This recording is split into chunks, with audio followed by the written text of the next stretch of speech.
Assalamualaikum warahmatullahi wabarakatuh. What's up my friend, kembali lagi bersama saya Om Zen di Jurnal Ekspedisi. Nah, sebelum panjang lebar ini, saya ingin tanya kepada sedulur-sedulurku semua, gimana kabarnya? Semoga sehat selalu di masa-masa pandemi seperti ini. Dan jangan lupa tetap jaga protokol kesehatan ya guys. Oke guys. Nah, oke. Pada kesempatan kali ini saya udah kedatangan tamu yang sangat spesial di sebelah saya ini. Sangat spesial. Sangat spesial. Nah, bagaimana kisah beliau dan siapa sih beliau kan seperti itu. Langsung saja saya perkenalkan ini. Beliau ini namanya Mbak Ayu. Iya. Mbak Ayu Setianingrum. Iya, Ayu Setianingrum. Nah, asalnya dari Pati. Beliau merantau di Semarang. Fokus tujuannya kuliah dulu Mbak Ayu. Kuliah. Kuliah di PGSD FIP UNES. UNES Semarang. PGSD, iya. Universitas Negeri Semarang. Nah, saya mendapatkan informasi dari teman-teman saya bahwa Mbak Ayu ini itu punya kepribadian yang sangat unik seperti itu. Unik. Unik. Di samping itu Insya Allah. juga, Mbak Ayu ini mengikuti salah satu organisasi yang menurut saya itu menantang apa sih ya? Menantang apa sih? Ya, bukan menantang sih ya. Maksudnya itu lebih apa sih? Kayak semacam bantuan Kemanusiaan. kemanusiaan seperti itu kan. Itu Kemanusiaan. di organisasi di Semarang seperti itu. Nah, Alhamdulillah. alhamdulillah. Tapi sebelum ini gimana kabarnya Mbak ini, Mbak? Alhamdulillah aku harus sehat luar biasa dan tetap semangat. Apalagi pandemi seperti ini. Benar seperti yang disampaikan oleh Om Zain, harus jaga protokol kesehatan dan lain-lain. Nah, seperti Alhamdulillah itu. sehat, Mas. Alhamdulillah sehat Mbak ya. Iya. Om. Om apa Mas ini? Om Zain. Ya, senyamannya ya lah. Saya nggak membatasi dan nggak harus menyuruh untuk menyebut saya Mas-Mas. Tapi ya masih pantas Mas-Mas ya. Mas aja, iya. Nah, lanjut ini ke pembahasan. Oke. Nah, seperti apa yang saya katakan tadi, katanya Mbak Ayu ini mengikuti salah satu organisasi di Semarang itu, sebut saja namanya KSR sebenarnya. KSR ini apa sih Mbak? Kalau boleh tahu gitu ya. KSR itu KSR merupakan singkatan dari kepanjangannya Korps Sukarela. Korps Sukarela. Korps Sukarela itu apa Mas? Seperti kayak sebuah wadah atau forum, Nah, sebuah wadah atau di mana forum. KSR itu lebih ke untuk mahasiswa yang di dalamnya membentuk suatu bukan kepribadian, lebih ke jiwanya itu ke sukarela. Oh, sukarela. Kalau menjalankan apa-apa harus sukarela, dan alhamdulillahnya kalau di PGSD itu banyak teman-teman KSR juga, saya nggak sendiri, seperti lebih ke banyak gitu kayak komunitas seperti itu ya. forum dan diketuai atau dikomandoi oleh seorang koordinator. Kalau di KSR PGSD sendiri nyebutnya koordinator, tapi ada yang perti lain, perguruan tinggi lain itu nyebutnya ketua. Oh, ketua. Tapi lebih ke koordinatornya yang mengkoordinasi setiap anggotanya. Setiap anggotanya. Oke. Nah, tapi banyak juga dari teman-teman itu yang nggak tahu gitu loh KSR itu apa kan gitu. Nah, tapi yang setelah saya baca-baca, katanya KSR itu ada hubungannya dengan PMI seperti itu. Sebenarnya apa sih hubungannya KSR dengan PMI sih? Kalau PMI itu lebih saya ibaratkan seperti payungnya gitu loh Mas. Oh, payungnya. Jadi KSR itu kan di perguruan tingginya. Kalau PMI jadi KSR kerjanya itu di bawah naungan PMI. KSR itu di bawah naungan PMI. Kalau salah satunya KSR apa ada yang lain gitu loh?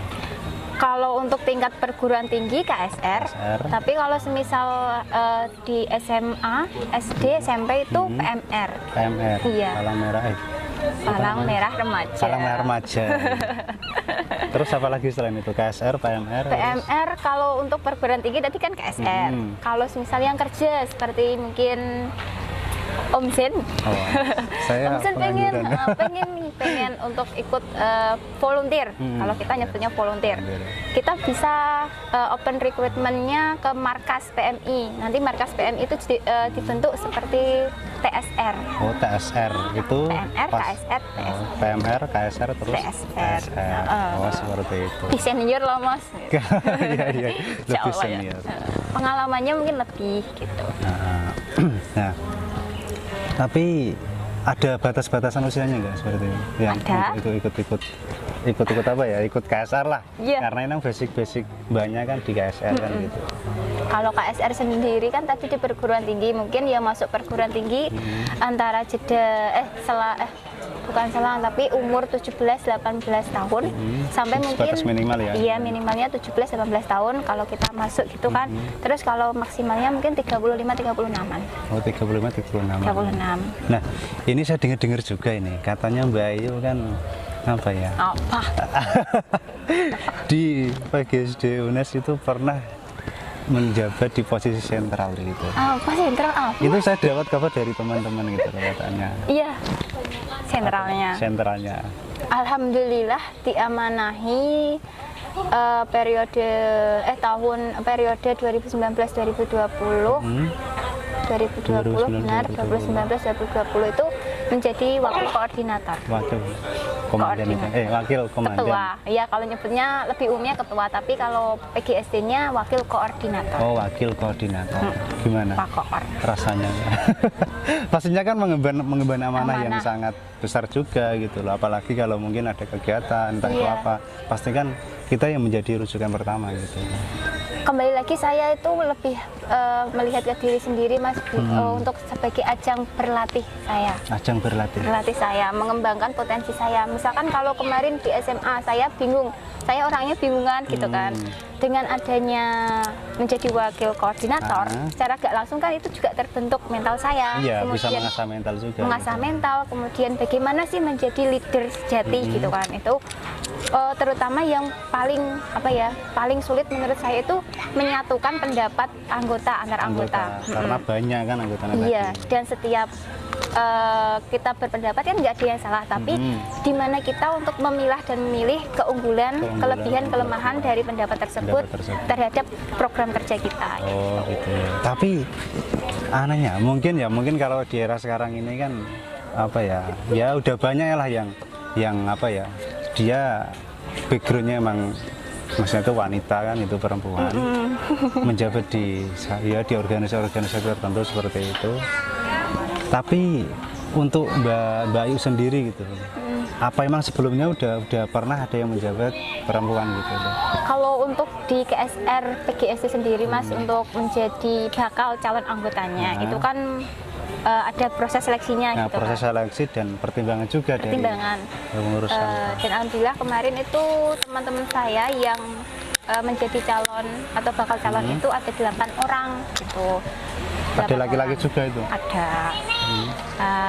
Untuk seleksinya ya seperti itulah pokoknya gitu ada gitu ya Mas. Kemarin kalau pertanyaan Mas Zen ya, Mas Zen aja ya.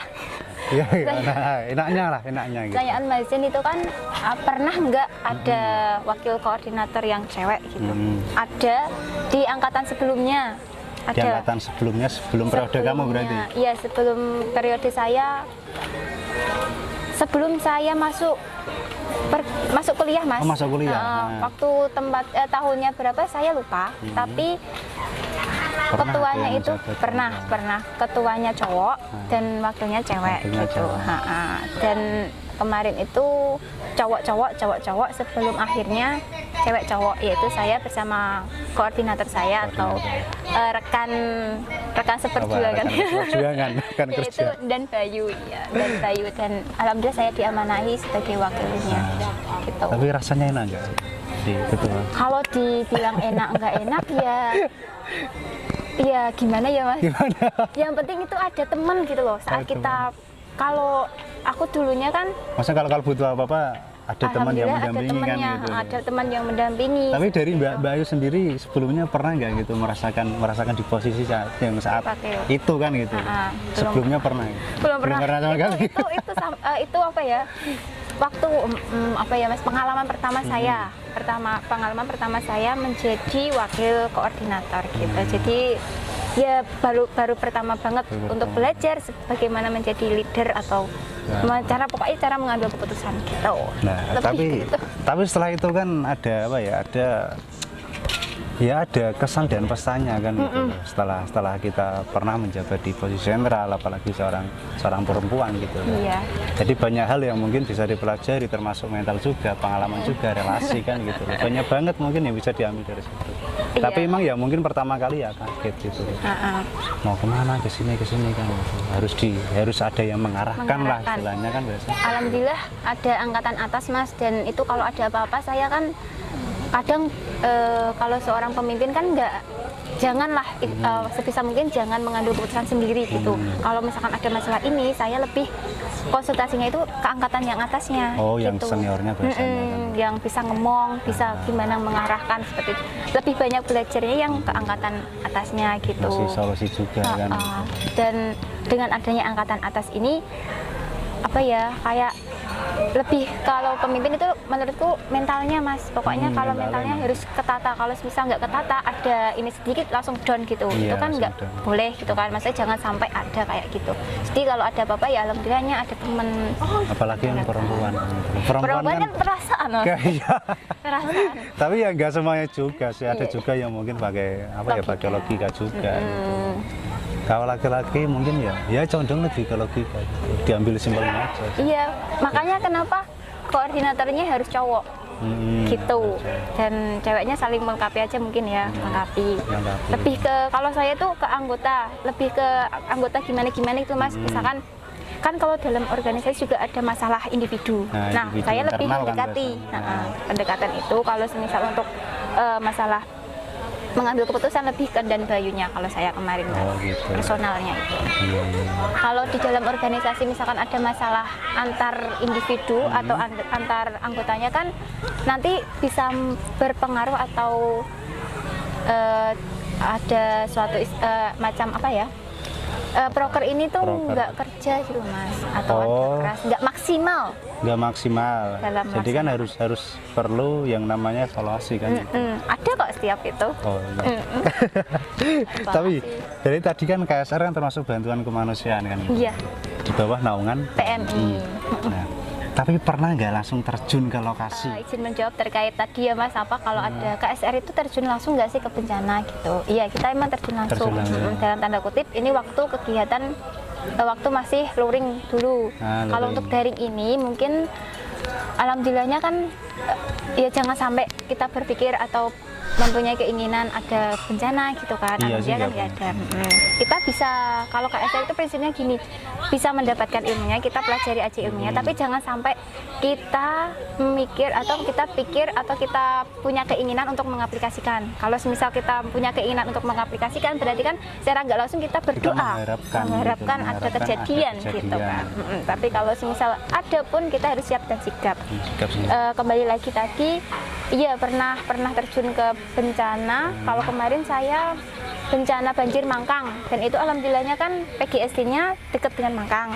Jadi kita sebelum terjun itu ada koordinasi dulu sama PMI Kota Semarang. Kalau semisal PMI Kota Semarang ada arahan untuk misalkan monitor KSR PGSD, biasanya menghubungi koordinator Mas. Menghubungi koordinator dulu. Terus koordinator menghandle anggotanya. Sekiranya ada nggak sih yang di Semarang gitu kan? Kalau nggak ya ada yang waktu luang gitu kan, maksudnya kan kita juga ada kuliah dan lain-lain ya Mas. Tapi lebih kalau relawan kan harus siap sigap tanggap. Tapi first impressionnya itu gimana sih? Gimana apa sih yang pertama kali gitu loh, rasanya gimana gitu? Masuk ke KSR? Enggak masuk KSR, tapi ketika ada bencana, kejadian gitu, otomatis kan mungkin suasananya kan udah pada panik kan gitu loh.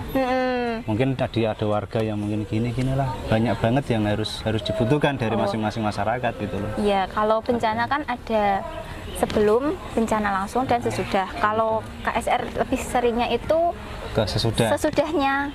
Jadi kalau ada koordinator dari komando dari PMI, nanti kita asesmen dulu, bener nggak di sini Mangkang ini banjir atau enggak. Kalau semisal benar, ya udah kita nanti personilnya itu mencatat kejadiannya mungkin di mana-mana, nanti dilaporkan ke koordinator, terus nanti ke PMI-nya. Benar. Terus nanti tindak lanjutnya yang personil di ke tempat kejadian tadi, mungkin bisa bantu-bantu untuk membersihkan selokan atau apa-apa kayak gitu Mas. Lebih kalau ke KSR-nya itu seperti itu. Oh, seperti itu. Dan lebih membantu ke paskannya. Kemarin waktu di Mangkang saya membantu itu bersih-bersih selokan. Oh, Selokan, jalan. Kalau fotonya masih ada kok. Ya nanti bisa lah ditampilkan kan dokumentasinya seperti itu. Ya itu. Tapi memang rasanya gimana loh? Misalkan kalau ketika kamu ya belum pernah merasakan hal itu kan gitu. Kan banyak banget kan di anggota KSR kan berbagai daerah dan mungkin juga apa gaya hidupnya terus stylenya juga berbeda-beda dan terus kita harus apa ya harus sigap tanggap ketika ada kejadian seperti itu kan gitu. Nah, jadi rasanya gimana misalkan ya nggak pernah kayak gitulah mungkin apa sih ya kotor-kotoran terus terus gimana gitu rasanya gimana? Rasanya saya pertama kali terjun ke bencana karena itu baru pertama kali saya Mas. Takut mesti ada ya. Iya takut mesti ada soalnya mikirnya lio-lio. Secara nggak langsung nanti di bencana ada apa aja toh. Kita kan nggak bisa memprediksi kan gitu loh. Tapi kan kita bisa menyiapkan diri kita sendiri. Lebih ke kalau ke bencana itu siap tadi, tapi kan alhamdulillah kita udah dibekali Mas. Dibekali misalkan ada pertolongan pertama gimana dan ada pelatihannya kan gitu. Kalau ke bencana kan lebih ke kalau mungkin penyakitnya kan TBC, ya diare gitu. Terus nanti sedia obat, ya kalau ke sana harus sedia obat seperti itu. Kemudian kan kalau PMI harus selalu siap obatnya. KSR juga ada tasnya gitu Mas kalau ke situ. Terus bersyukur banget apa yang saya rasakan, maksudnya bersyukur gini, bisa membantu orang lain, bisa bermanfaat bagi orang lain. Mungkin kan kesannya kan apa ya? Kesannya kan memang ada di diri sendiri kan gitu, nggak di orang lain. Mungkin lebih condong ke itu sih. Kan orang lain mungkin dipandang apa sih?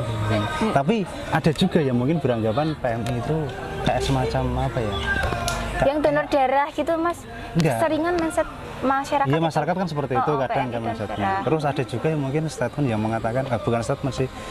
Masyarakat yang beranggapan PMI itu bukan apa ya, bukan semacam relawan gitu loh, kayak ada semacam kayak si PNS gitu loh. PNS? Nah, anggapan masyarakat kan seperti itu, karena emang kerjanya pakai seragam lah, gini-gini kan rapi banget gitu. Tapi kalau KSR sendiri? Menurut kamu gimana gitu loh KSR di PMI? KSR di PMI kita mahasiswa nyebutnya itu lebih ke volunteernya, relawannya. Jadi kita memang di sana kerjanya harus ikhlas, harus sukarela. Tanpa pamrih. Ya seperti itu Mas. Tapi menurutmu profesi nggak sih ya? Kalau KSR sendiri menurut saya nggak profesi. Karena kita kerjanya ya harus ikhlas, harus sukarela. Ikhlas dari diri sendiri. Yang apa sih yang karena pengen niat banget membantu kan gitu. Kalau untuk tingkatan yang mungkin di atasnya TSR atau apa itu yang mungkin kerja sebagai staf PMI mungkin itu bisa dikatakan sebagai profesi. Nggak apa-apa kita nggak harus bekerja sebagai profesi, tapi pernah ada seseorang yang ngendikan sama saya bicara sama saya ya, nggak apa-apa, nggak sebagai profesi, tapi kita harus bekerja secara profesional. Gitu, sedulur. Jadi kita harus mengerjakan apapun secara profesional dan memberikan yang terbaik ya Mas. Tapi kan gimana sih ya?